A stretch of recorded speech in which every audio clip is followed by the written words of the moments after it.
tinawag na pampabata pero ano naman, pampabata forever. Forever ka talaga. ng bata. Di ba sabi pag kumakain ka ng mga bone marrow, baboy, mga chicken feet, Masarap naman kasi. masarap kasi sobra. Oo, eh.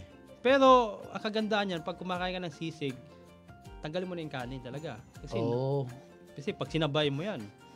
O di ba meron ka, kwento mo nga sa akin specialize ka rin ng keto. Yes, keto, di ba? So talaga bang may epekto na pag hindi ka na nag-rice, keto, puro karne kinakain? Hindi. Mag-keto ka talaga, bawasan mo yung sugar. Okay. Sugar lang talaga ang pinaka-number mabawas talaga. So ang kinakain mo So yun yung rice, di ba, yung sugar. Di ba katulad mo yung mga go-grow foods? Go-grow foods.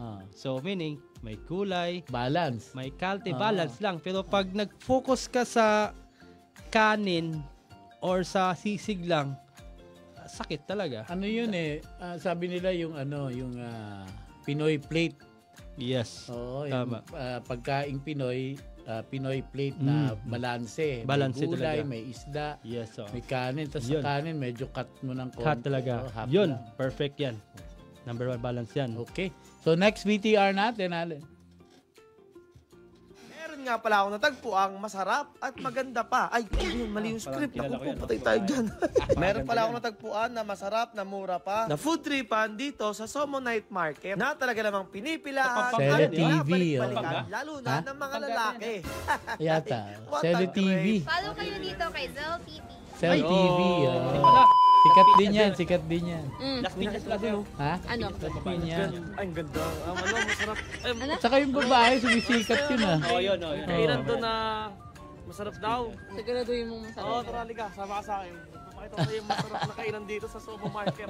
Ito nga Nalilig guys, to. yung nakita namin solid na food tripan. Ito nga ang Creperie Manila na kung saan ay gumagawa sila ng malalaking crepe. Tapos lalagyan nila to ng iba't ibang toppings. Pwede nyo nga gawing tong panghimagas guys. Ito nga pala yung mga ino-offer nilang pwede nyong pagpilian. Ayan, meron sila dyang banana split, mango tango, campfire delight at marami pang iba. Ang in-order ko nga pala guys is yung ano ni ate, yung cookie cut. Cookie cut guys ha, yung may chips ahoy daw na may Kit Kat. Actually guys, hindi Cookie talaga cut. ako mahilig sa mga ganito at isa pa, busog na ako. Pero nung nakita ko guys kung paano gumawa ng crepe si ate ay talaga namang bigla ako nag-crave at nagutom. Kaya napabili agad ako guys at napasabi na lang ng hahahay, what a great. Paano ba naman kasi guys? Meron daw kasing kakaiba na nilalagay si ate ditong ingredients na dito mo lang daw matitikman sa kanila. Kaya pala talagang pinipilahan at binabalik-balikan sila dito. Lalo na ng mga lalaki. Meron pa nga daw minsan napila pa para lang daw makapagpa-picture hindi sa crepe pa kundi kay ate. Grabe, Ayaw ano kaya nihabol ingredients yung nilalagay nila dito? Parang may gayuma ata to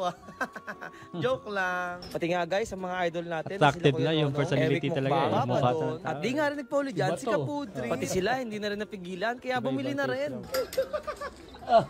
Uy, sana, nawala. Cookie cut po sa akin natin. Ice cream. Vanilla ice cream.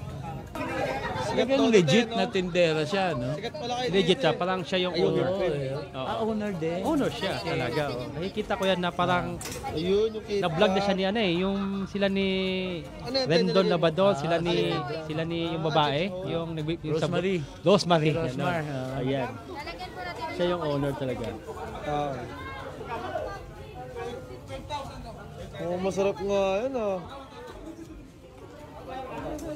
Ay, sarap nga. Sobrang sarap eh. cookie cut. Eto na yun. Uy, parang masarap nga to. Ayan parang masarap nga to, Teno. Thank you. Oh, Patay, parang huling kain ko na ng crepe to. girlfriend. Patay tayo. Tingnan natin guys. Magaling.